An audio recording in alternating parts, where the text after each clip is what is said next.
Good afternoon, everyone. Again, Rashida Din, Junior Vice President. We've got a great action-packed session this afternoon.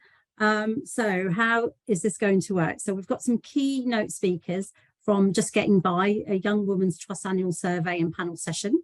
Thanks for everyone for joining today. We're going to start with Ashley Austin, Mevesh Ahmed and Amy Hubbock from the Young Women's Trust, sharing their findings of the recent survey. Then we're going to move on to a panel discussion where we will hear from Justin Madders, MP, Shadow Minister for Employment, and Kudsia Batul, who is from the TUC. Please do use the questions, put your questions in the Q&A box at the bottom, and we will answer these towards the end of the session. So can I quickly introduce Ashley, Mevesh and Amy, if you would like to say a little bit about yourselves, and over to you. Thanks very much. I'm going to start by sharing my screen, and then I'll do a bit of an introduction to myself and Mevi and Amy before getting into the findings. So just bear with me while I share my screen. It's always the most nerve-wracking moment of the presentation. Yeah, hopefully I get the thumbs up that that's all good.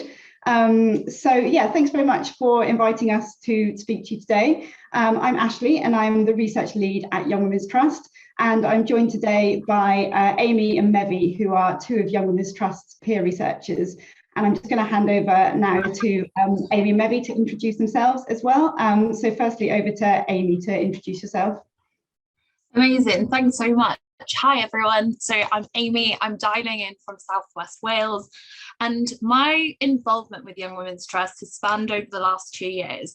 I originally reached out to Young Women's Trust to use their Work It Out service because I had recently returned to the UK from working abroad as a teacher, and I was so captivated by their ethos and just the support and guidance they gave me that I really wanted to give back and pay it forward.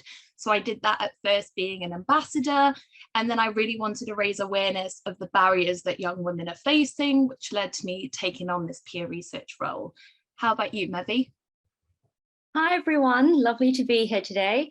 I'm Mevi, and I'm also one of the peer researchers alongside Amy and our wonderful crew of peer researchers, supported by Ashley. I came into contact with the Young Women's Trust back in January 2020. So I was working abroad, I had lost my job for various reasons, and I had really low confidence. So I just stumbled upon Young Women's Trust in January 2020, and I took interest in the Young Women's Teas, which are monthly webinars that are held. So I came along to a few confidence boosting sessions, and then there were opportunities to get involved in various media campaigns, from No Young Woman Left Behind to then applying to be a peer researcher. So I thought this is why I want to get involved, because I want to amplify voices of women from diverse backgrounds. Thanks so much, Amy and Mevi. So in a moment, I'm going to hand over to Mevi and Amy, and they're going to talk to you about the findings and recommendations from our annual survey, which was carried out in April this year, and we published the report in June. We're also going to be referencing the findings, some hot off the press findings from some polling that we've carried out very recently to inform a campaign that we're launching next week in response to the cost of living crisis. But before we get into the findings, I'm just going to give you a bit of a background to Young Women's Trust and our research centre, and a bit about what we do and why we think that the work we do is so important. So who are Young Women's Trust? Young Women's Trust are a feminist organisation working to achieve economic justice for young women. Our Work It Out coaching service supports young women to make plans for the future. We also campaign for young women's equality in the workplace, and we do research to examine what young women's lives are really like. It's really important to us that we put young women at the centre of our work, leading, designing and participating. So we like to involve young women in all aspects of our work. And on the slide is just a quote from one of our advisory panel members. So our advisory panel guide all our decision making at Young Women's Trust, and they support us to kind of build our priorities and understand how things are really kind of working for young women. So earlier this year, we welcomed Claire Reindorf as our new CEO, and since then we've been working on developing our new strategy, and that will be published in March next year. So we've been working in consultation with all the young women in our network on this, and we've defined our vision and purpose that will guide our work. And we know that young women experience a financial penalty, which prevents them being able to take risks and make choices about the type of work that they do. So our vision at Young Women's Trust is a world where young women are valued, both in the workplace and by politicians and decision makers, and they live in a world where they can make choices, they can take chances, and they can look forward to a fairer financial future. And we'll do this by working to end the financial penalty faced by young women. So when we refer to the financial penalty, we're talking about the fact that official data tells us that young women aged 18 to 30 take home on average a fifth less income than young men per year. This is different than from the gender pay gap, but like the gender pay gap, the income gap, it starts early and it only grows as women get older. So we put together a short video to explain kind of some of the reasons why this happens and why it's important that we tackle it early. And I'm just going to play this now. Hopefully you can all hear it all right, but if you can't, it's got subtitles, so hopefully it will be fine. The income gap is a term we use to describe the difference between what an average young woman in work earns per year compared to the average young man of the same age. For young women, the gap starts early and it affects what they earn through their whole lives, which just isn't fair. It means that on average, a young woman will earn around a fifth less each year than a man the same age. Why does this happen? There is no single reason, but some of the things that make a difference are: young women are more likely to be in lower paid types of work, for example, retail or childcare, and it's harder for them to progress and get promoted than young men. Discrimination is also part of the problem. In our research, 42% of young women told us that they had experienced discrimination while working or looking for work.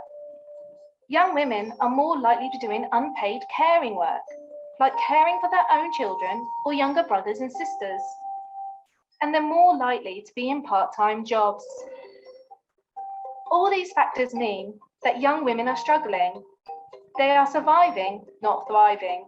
And the income gap grows as women get older, which is why we need to tackle this now. We want to build a world where young women have choices and fair financial futures. Find out more at youngwomenstrust.org. So that's just a bit of a background to the income gap and the financial penalty. So what we're doing at Young Women's Trust is we're aiming to close the income gap by working towards two main goals over the next 3 to 5 years. So firstly, we want to achieve widespread recognition of the financial penalty faced by young women and what actions needed to address it.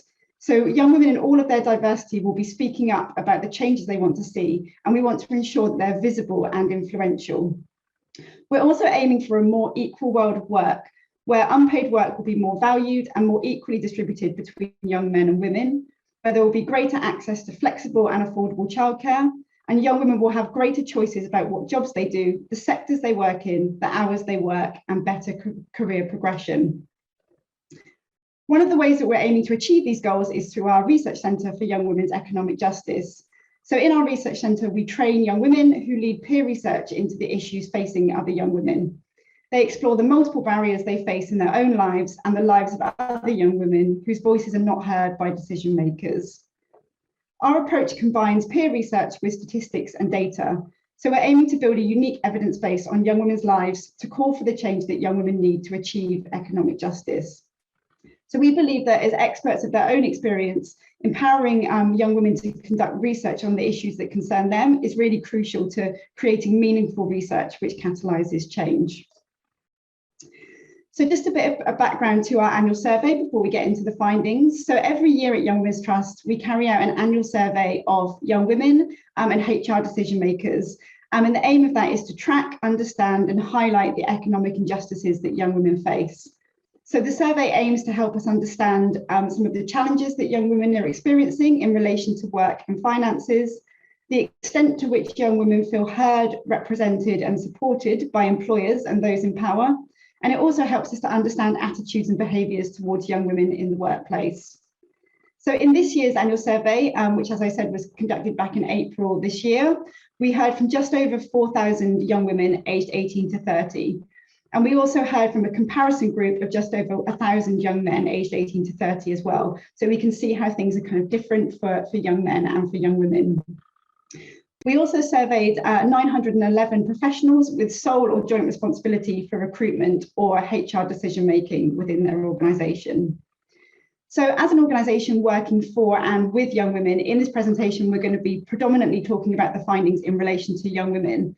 However, we know that some of these issues are not unique to young women, and so we'll also reference some of the data for young men or young people as a whole where it feels relevant.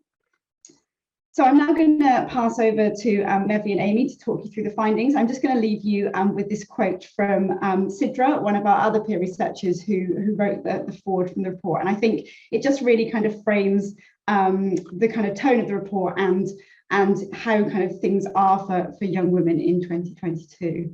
So I'm going to hand over to Amy now to start by talking us through the findings. Amazing, thank you so much. So it's safe to say that the findings from this year's annual survey really illustrated the extent to which young women are struggling with the rising costs of living. There's a few stats on the screen, feel free to digest these, but I really want to point out the fact that over half, 52% of young women are filled with dread when they think about their household finances, compared to 44% of young men.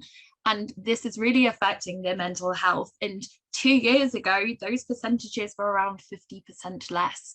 As you can see, 27% of young women and 23% of young men, which really shows through the statistics that widening divide. And when we look at finances, traditionally, there is a ripple effect that impacts all other areas of a person's life, such as their mental health and their standards of living. And almost half of young women who described their financial situation as not comfortable at all had also said their mental health was also very poor or just poor in general. Almost a quarter of young women and young men told us that they had to choose between heating and eating. And having that deficit explains why 29% of young women and 27% of young men are in debt all of the time. If we can go to the next slide, please. And in a recent poll, like Ashley said, that we've most recently done to inform our cost of living campaign, which is going to be published next week, we found that over 3/5 of young women, so 62%, told us that their future prospects have gotten a lot worse over the last 6 months, compared to less than 1/5 who said this in April. And this is shocking. This is meant to be a time where young women get to take risks, explore, and really pave foundations for those next stages of life. And clearly the cost of living crisis is greatly affecting young women's aspirations, plans for the future, and morale. And this is a quote from Mali, one of our advisory panel members and also a fellow peer researcher, which really puts what I was saying into perspective when talking about how the rising cost of living is impacting upon young women's hopes for the future. She says, "I would really like to be in a position where I could move out and get a flat somewhere of my own. I know that realistically, from looking at how things like energy bills or even just the cost of food are increasing, that moving out and having that independence is going to be really expensive. It makes me feel anxious about my future and how hard it's going to be for me to achieve the things I want in life." And over to you, Mevi. Thank you, Amy. Our findings show that young mums, especially single mums, have been hit especially hard by the cost of living crisis. I mean, just looking at the stats there, 30% of young mums have been forced to go without food so their child can eat. Imagine having to choose between feeding yourself, feeding a child. This should not be the case. So that equates to 3 in 10 young women that came out from our survey with children that agree that sometimes they go hungry. This rises to more than half, 58% of young women with sole childcare responsibilities. And in fact, 75% of single mums and 65% of mums who are co-parents have said it's genuinely a real struggle to make their cash, to make their finances last until the end of the month. And just to put some of this into context, so looking at the figures of the world's richest countries based on GDP, and this is the data from the International Monetary Fund, in an article by Forbes earlier in the year, said that the UK ranks 5th in the world. So for young mothers in this country to go hungry, that's just not on. I just think it's just so wrong. I'm moving on to the next slide. And you can say that, all right, they should just work more. But for many, this is just simply not the case. It's just not possible to work their way out of this crisis. They don't have enough hours or access to flexible, secure or predictable work. So it's not that young people don't want to work more. In fact, almost 1/3 of the young women and men that were surveyed want more paid hours. But it's that lack of having access to that flexible, secure, reliable employment that's preventing them from doing so. It's a barrier right there. Going this into more detail, 25% of young women and 21% of young men and 30% of those who have caring responsibilities told us that that lack of flexibility has made it really difficult to apply for work.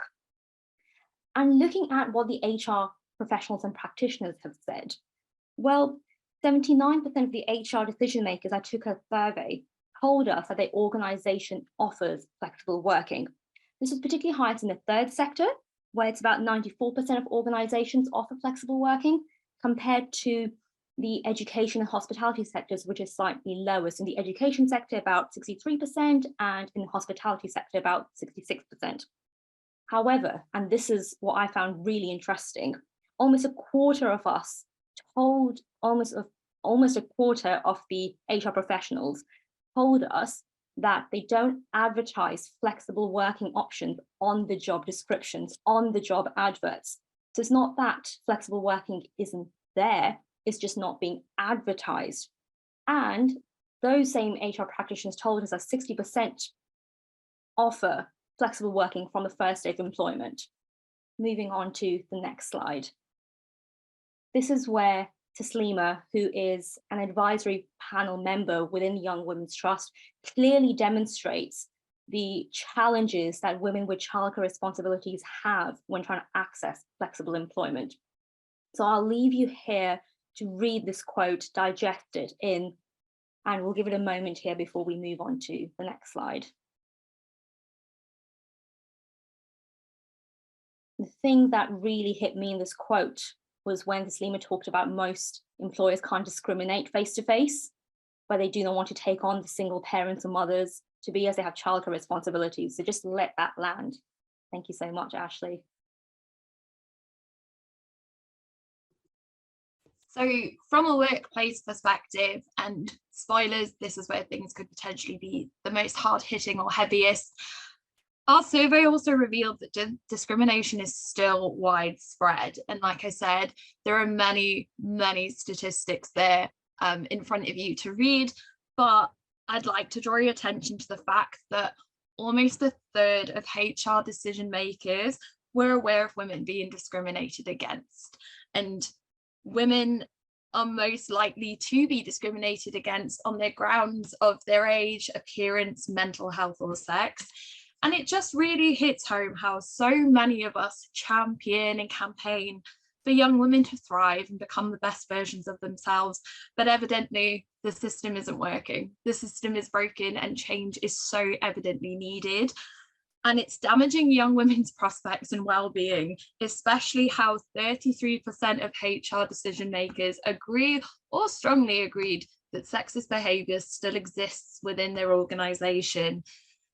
And 1/3, so 3 in 10 of young women have experienced sexual harassment in the workplace. But as also you can see the penultimate statistic there, HR decision makers working in retail, hospitality, health and social care, and education were most likely to agree that sexist behaviour still exists. And then there are the stats retrospectively to the way that I spoke to them. But that's not all. And if you could go to the next slide. Shockingly, there is evidence from our survey that potentially shows illegal practices going on within organisations.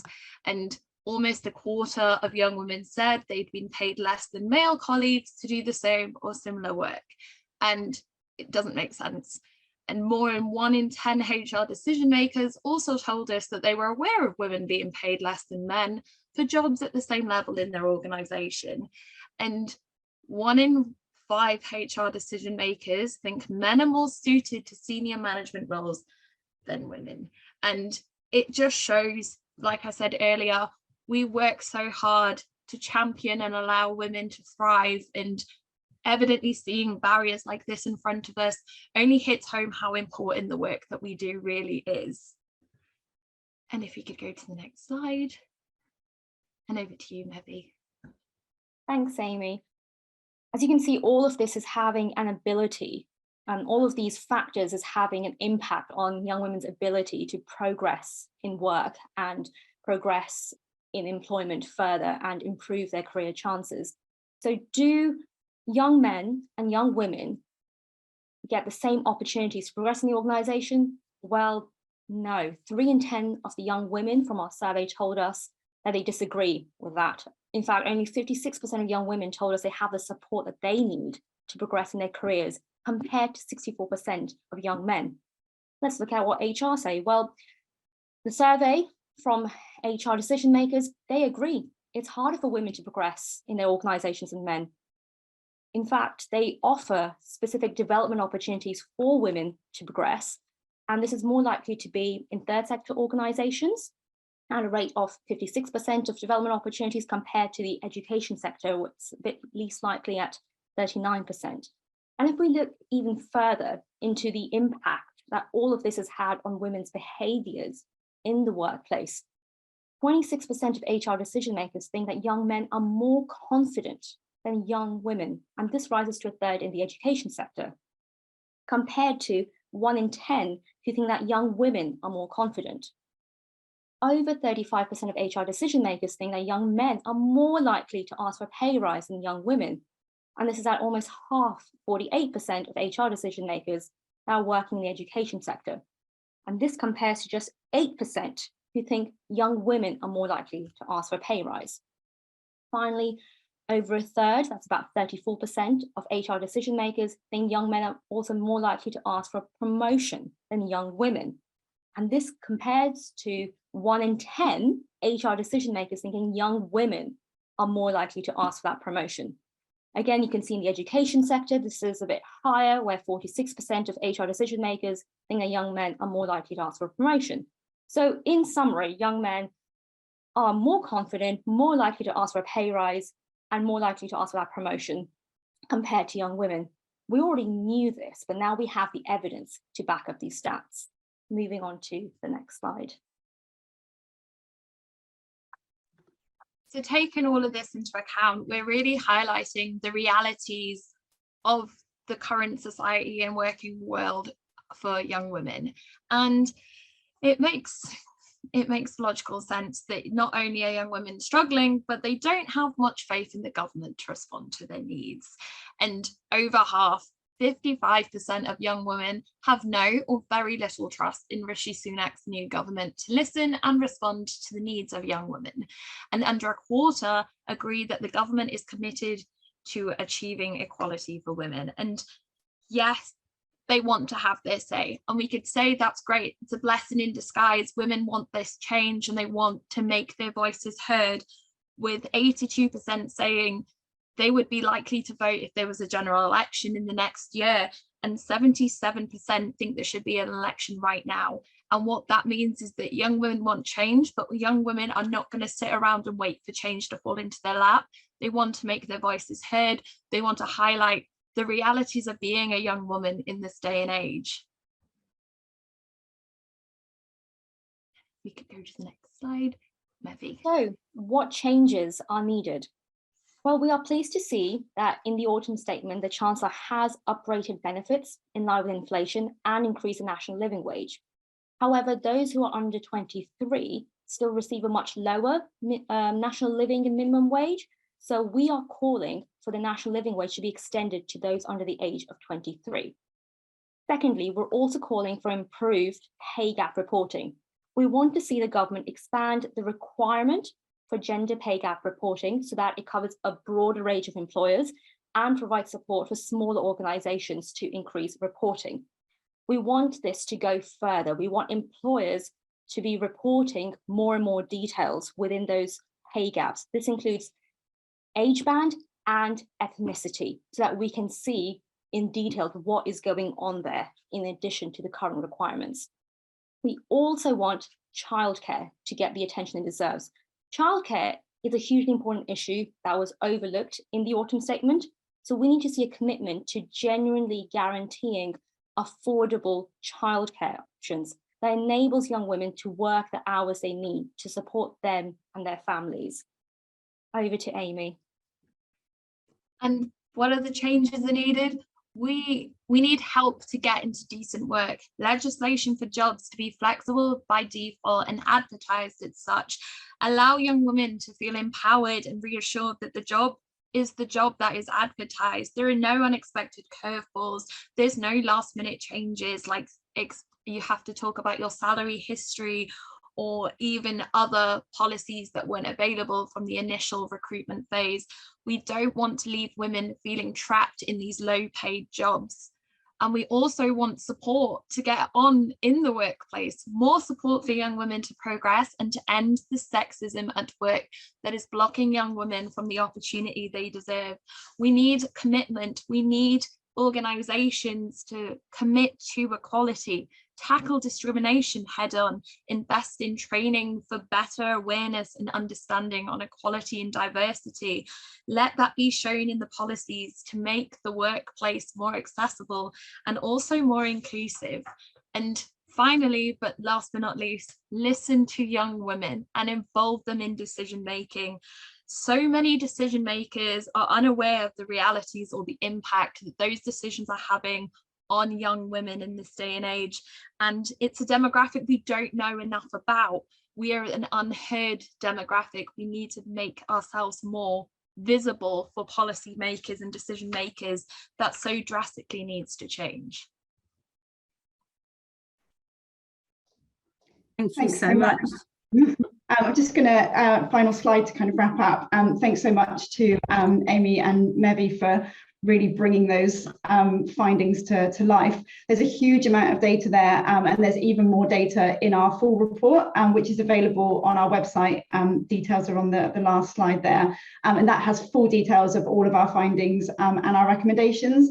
And I guess just a heads up as well that at Young Women's Trust we also offer tailored CV and job application feedback and 6 free sessions of coaching to any young woman aged 18 to 30.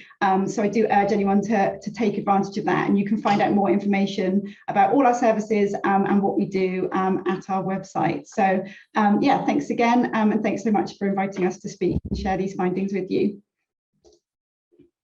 Thank you, Ashley. I love your ethos of to give back and pay it forward. I think that's, that's really key in society if we want to aim for equality. And another statistic for you, almost 80% of the world's poorest are women and girls. So it's not just an issue here, it's a global equality issue. Justin Madders, we have Justin next, and it's quite interesting because Parliament itself isn't 50-50 yet. So until we have democracy at that level, how can we have legislation? Because we need those voices heard within that particular structure. Justin is a qualified solicitor and at the same time became a counsellor in the local area, following a career in employment law, defending the rights of working people to be treated fairly. Justin was first elected Labour MP for Ellesmere Port and Neston in May 2015, gaining re-election in 2019. So, Justin, over to you.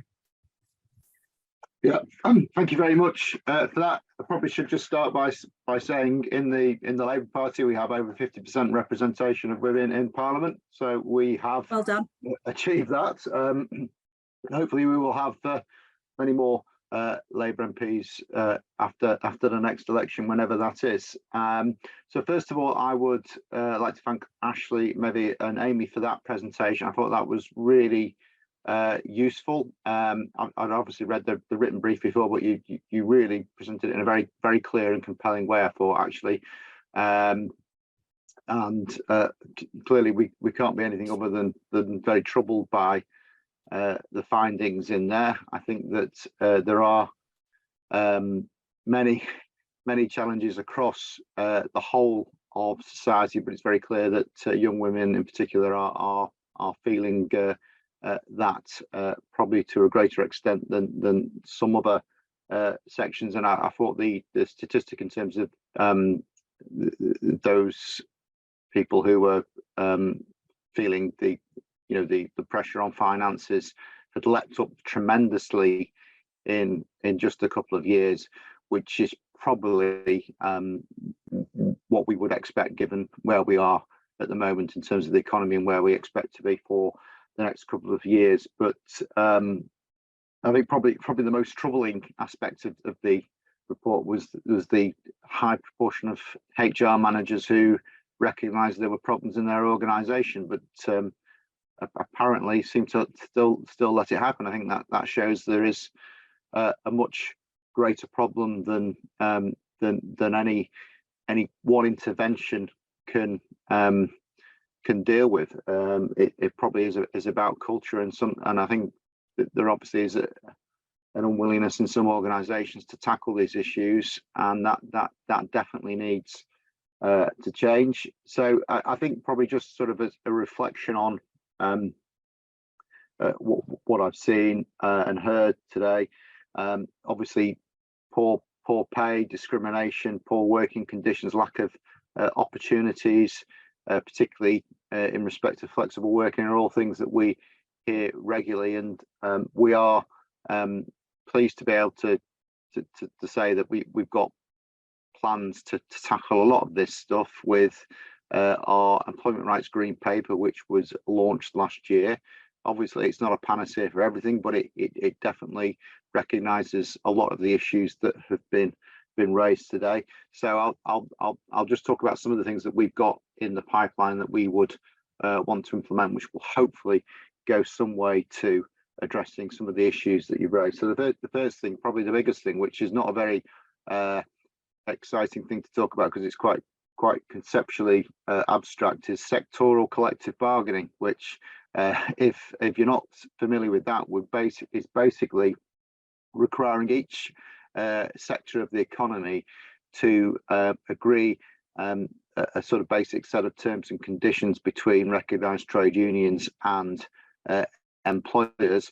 Now, I think that there are particular sectors, hospitality and social care, where we don't have a lot of collective bargaining at the moment, and where I think, obviously, from what we've heard, lots of young women are feeling the effects of a lack of voice. So one of our early priorities is actually to introduce sectoral collective bargaining in the social care sector, because we think that is one in particular which will benefit from having a clear structure for improving terms and conditions. And it's not going to be something that's wonderful overnight, because it will take quite a while for the mechanisms to come in place. But we can see across the world that where you have sectoral collective bargaining, where trade unions have a strong voice in agreeing terms and conditions with their employer, that raises standards. And we think probably, although it isn't a catchy title, it is probably the single most important thing that we will be able to do in our green paper. We're also going to be introducing day one rights. We think that is important, and that will cover basically all types of workplace. In particular, we will be introducing the day one right to flexible working, and it's very clear from what you've said that is a major barrier at the moment. I reflect that I was, as you mentioned in the introduction, I was practicing law before I entered Parliament. I remember when the flexible working laws came in for the first time, nearly 20 years ago now. It was a big step at the time, because we hadn't had anything like that before, and I've no doubt that it has made a huge difference. But there are clearly still a lot of barriers in the way, and I think what we have decided and what we're going to do with this green paper is really turbo boost the way flexible working works at the moment, because it is still quite easy for an employer to find a reason to reject a flexible working request. We want to flip that around so that they've got to show why they can't accept it. Now, this will be one of those things that will, I think, probably over the medium term make a huge difference, because it will be about expectations on both sides, and we're looking forward to implementing that. There was mention in the report about people on 0 hours. We're very clear that we want to end 0 hours contracts. We know there's still around about 1 million people in this country on 0 hours contracts. We want to give people predictable hours. If they're working a certain number of hours each week, but their contract says 0, we want to make sure that the law says, well, those are the hours that you can expect as a bare minimum. We also want to end the practice of short shift cancellations, which I think is a particular problem in hospitality. One thing I didn't pick up in the report was reflections of people who are effectively self-employed at the moment, particularly gig economy workers. We know there are a lot of those, and they face huge challenges in terms of security and pay. The people who are running these companies would say that they're the most flexible jobs going, so that they would say that you don't need to worry about flexible working rules because we're as flexible as you want. But we know that the reality actually is that they are not flexible, in the sense that if you want to earn a decent living out of it, you've got to work the hours that they want in the way that they want. That isn't genuine flexibility, and there is a false trade-off at the moment between security and flexibility. So we want to bring those jobs that really are probably going to be classed as that aren't classed as self-employed because of the degree of control the employer has. We want to create a new category of worker which will have the same rights as anyone who is an employee, and we think that will go a long way to creating some extra stability. And obviously the issue of how much the minimum wage is a big issue. We have announced that we will link the Low Pay Commission's remit to the cost of living as well, so that rises in future do actually recognise the tremendous financial pressures that people are under. And we've also committed to having the same rate for everyone over the age of 18, because we think very clearly that if you're getting paid a rate for the job, then it shouldn't be an issue as to how old you are. So I hope that there are some things in there that will give you hope that there is some politicians and some political parties out there listening to these concerns, because I obviously noted what you said about the lack of faith in politics. We are trying to engage. We know there will be more to do. We know there are loads of challenges, but Keir Starmer has made implementation of this green paper a first 100-day commitment of the next Labour government, and there is an awful lot in it that we would be absolutely delighted to introduce, because we think it will make a massive impact and change people's lives for the better. Thank you, Justin. I look forward to hearing more about the sectorial collective bargaining that Labour hopefully will have on the pipeline for us. Moving on to Kudsia Bitul. Kudsia is the TUC's Head of Equalities and Strategy. As Head of Education and Strategy, her responsibilities will include the Equalities Policy, the TUC's Anti-Racism Task Force, TUC Strategy, and she used to work for the NASUWT as well. So over to you, Kudsia. Thank you so much, Rashida, and thanks to everybody. That was, I want to say enlightening. It wasn't. It was absolutely enraging. I'm sitting at my kitchen table wanting to burn things down, and it's really angry. And it makes me think that perhaps one of the reasons that young women, which you are and I am not, are kept hungry and cold is because if we gave them a fair wage and treated them equally, we actually wouldn't be able to cope with the power that they would unleash to transform this country. And the more I hear about the barriers that are in place to keep young workers and young women down, the more I'm convinced that is the case, which is why we have to work together to really dismantle those barriers. Justin, I was so interested with the commitments that Labour have set out, and all the things that Labour are going to deliver on. But I think I speak for a lot of people when I say, great start, nowhere near enough what we need. And it certainly isn't anywhere near enough what we need for young workers and young women workers. But it's okay. We're here to work together. We're here to help. because we need a manifesto that's going to be a workers' manifesto. It's going to deliver for people, and we got to work on that. So really welcome the commitments to the national minimum wage. That will boost so many people out of poverty straight away. It will boost women and young workers out of poverty straight away. The abolition of the absolutely abhorrent practice of 0 hours contracts will also do that. And I always get a telling off when I say that 0 hours contracts are garbage, put them in the bin. People are like, well, you're denying our right to flexibility. They're not flexible for anybody except the employers, right? Because cancelled shifts, insecure shifts, no penalty if you lose your wage, no penalty if you can't plan or build on what, you know, the commitments that are given to you, because there aren't any. And I think contracts have to be built around the people doing those jobs, and we have to recognize that young workers and young women workers have the least amount of agency in this space. So we can't expect, you know, when you're fresh in a job or you're new in a job, that you're going to go and have this argument. So we have got to put the systems in place so people aren't exploited. And 0 hours contracts are a big, or the abolition of them is going to go a big way to equalizing that.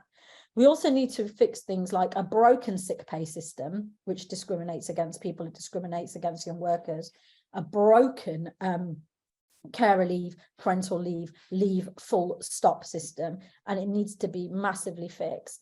And I listened with real interest about the experiences of young parents and what happens to them. We all know, particularly in teaching, that is where the gender pay gap massively intensifies when you get to that period of your life. And things like a better leave system for parents, for single parents, for both sets of parents, is one way we're going to go to addressing that. I have a whole nother speech about the experiences of young parents, including the pay penalty that women have to pay if they decide to go down the parent route as opposed to the career route. But we don't have time enough for that. Kim has heard me talk about that many times, and particularly the sacrifices that young workers and young women workers are expected to make that no other worker has to make. And I also think I was really intrigued with what Mevi was saying around pay gaps and the extension of pay gaps. And Justin, I think if you're going to take anything away, that's really important, not just mandating that pay gaps are reported on, not just mandating that those pay gaps are extended to include ethnicity, disability, LGBT plus, young workers, part-time workers, but also what the career experience of people is. So who is getting the pay progression? Who is getting the promotion? Who are you hiring? Who are you firing? Who is being subject to the disciplinaries? We need full transparency on the experience of people when they're at work, and we need action plans from employers on how they're going to address those things to close the pay gaps, because too long women, young workers have been disadvantaged by systems that hide all of that information.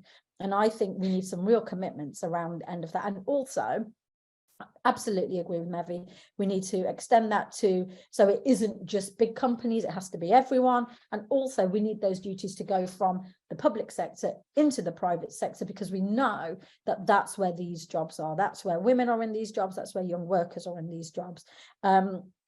Absolutely welcome the commitment to social care and really boosting that. That is going to improve things for so many people so quickly. But if you could also add hospitality and retail to that, again, that will push so many young workers out of poverty and support them into thriving, because that is really important. It really makes me angry that we operate on a bare minimum level in this country and we don't operate on an aspirational level. And I think we should be supporting whichever party is going to make us aspirational for the people that work for this country. And there's two other things I really want to talk about. One is equality impact assessment.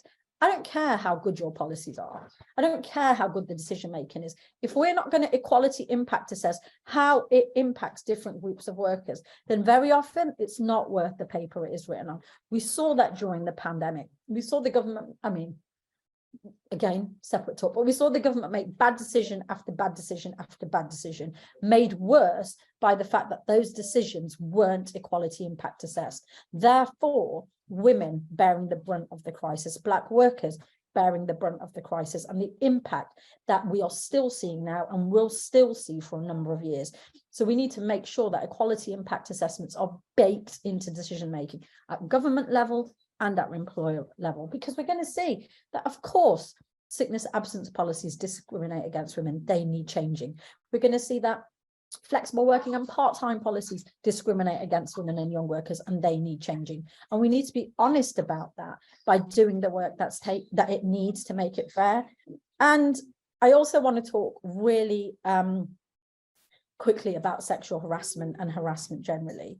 If we do not recognise that violence against women and girls is a real barrier to women's participation in our labour market and our economy, then we're not really going to do enough to help women, and we're not going to do enough to help young workers. Violence against women and girls, sexual harassment, is about power and it's about inequality, and it has to be addressed systemically as well to make sure that that is what we're responding to. So we need to make sure that we are holding the feet of employers to the fire, that we are holding the feet of government to the fire about the implementation, and this is technical, so I'm sorry, of the ILO Convention on Preventative Duty, which is putting the responsibility on employers to make sure that their workplaces are free from sexual harassment and third-party harassment. So the people that go to do those jobs are safe and secure. And also so that the burden of that isn't placed on the victim survivors. The actual priority is placed on employers to make sure they have the policies, the practices, and the procedures in place to keep people safe, because we know conservatively 2/3 of women experience sexual harassment. I don't believe that for a minute. I believe the number's much higher. But we do know that 4 out of 5 women don't report the sexual harassment they experience because there is no faith in the system to get justice, to get it addressed, and that there won't be repercussions for them. And that needs to end straight away. And I am just going to finish by saying, you know, the case to engage young workers, the case to engage women workers and young women is an economic case. And any investment in the sectors that further amplifies the progression and support for those workers is financially more sensible for our country. And I think there is a job for us as a movement to do. We are absolutely rubbish at representing young workers. You've got an old lady here talking about what young workers need. I'm just lucky that I happen to work with a lot of young workers, and you had Jay on earlier, who is a genuine young worker. But we need to make sure that whilst we are supporting young workers and working with them, actually what we're doing is creating the systems and structures where they can thrive and come and tell us about what they need, and action is all to deliver on it. And until we're doing that, and until we've got a more representative people of making decisions about their own future, we're only ever going to be scratching the surface of it. So vote us out, vote you guys in the roles that matter, and then hold people like me in my role, and definitely Justin in his role, because he's come and made lots of promises today. So we've got to make sure he delivers on those. Let's make things better in the way that they need to be. Thank you, Kudsia. That was amazing as always. Justin, you have a right to reply to Kudsia. No pressure there. Is there anything else that you'd like to pick up on? Well, I mean, I probably should say I didn't go through the entire range of policies we have in the Green Paper, but there are things that we will be looking at, particularly in terms of gender pay gap reporting and ethnicity gap reporting that are in there as well. I should also probably mention that a big thing that we're going to be looking at is introducing a single enforcement body. So actually it will be easier for people to raise issues anonymously in the workplace, particularly around harassment, discrimination, equal pay, because you know the figures are there about how many people are having these kind of complaints, but actually having the ability to raise them in a way that they feel they're going to be dealt with isn't always an option. And I think the single enforcement body will actually be a very effective way of holding some of these employers to account who may have all the policies in paper, but in practice don't encourage people to come forward and deal with these complaints. But there is a lot more, and yeah, you know, I think we've got quite a legislative table already. We've got to start, and look, you know, the fight for equality is never complete. But look, we are committed to dealing with these issues as much as we can. And I have to say as well, we are going to get huge resistance from some sectors to some of this stuff. So we've got a real fight. So we do need your support as well when we're taking on some of these big global companies who will not like the way we're asking them to operate in future. Thank you. Just a comment from Lucy. I don't know whether Ashley, Amy or Mevesh would like to sort of very quickly give their thoughts on this. She says, it always seems so challenging to make your way as a young person starting out from university and no prospects of things getting better right now. What advice would you give her? Very, very quickly, because we are a little bit running out of time. I think I'll let Mevy or Amy answer this one, because it's been a very long time since I was in that position myself. So I'll let either Mevy or Amy give some advice there. Yeah, the advice I would give is that Lucy's comment? Yeah, it always seems challenging to make your way as a young person starting out after university and no prospect of things getting better right now. The advice I would give is really look at your contacts, your network, look at, you know, taking advice from your former professors, teachers, and really trying to find a way that you can have your voice shared on the table. So looking for as much work experience as possible and really looking for any form of paid work. I know when we're first starting out, it is very, very tricky. I went into a number of unpaid internships just so I could get the experience, and then did find some work, and then unfortunately that job was cut as well, which is what brought me into the Young Women's Trust. And that's also what I would say. Look at the opportunities that are available to boost your confidence, skills and self-esteem, and to keep yourself motivated. Those opportunities that are offered by the Young Women's Trust.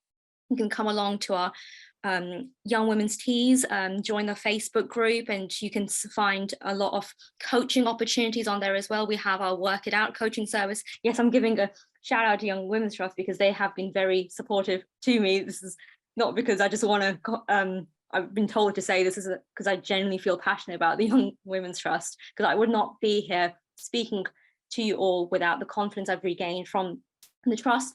So really look at what opportunities there are for you to have your voice heard, going along to different meetings, conferences, building those important contacts and letting people know that you want work and the opportunities that you want, and declaring them that you want this. A lot of this is also about believing in ourselves that yes, we have the right to have our voice heard on the table. We have the right to get secure, paid and reliable work, and believing in yourself a lot in our journey, keeping close contact with friends and family and any support you can find, because I know it's very demotivating when you're applying from job to job and not getting much response. So keeping strong and know that the support's out there. You're more than welcome to join us in the Young Women's Trust Lounge. We are a friendly bunch of people on Facebook, and you can meet a lot of women from like-minded backgrounds there. Thank you so much, Amy.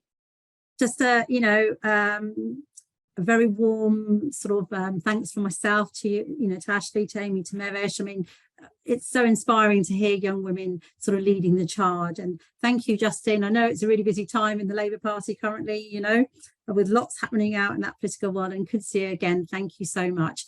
Our next session starts at 2:30. So you need to click on the link now, and I shall see you all in a moment. Thank you again, everybody. Thank you.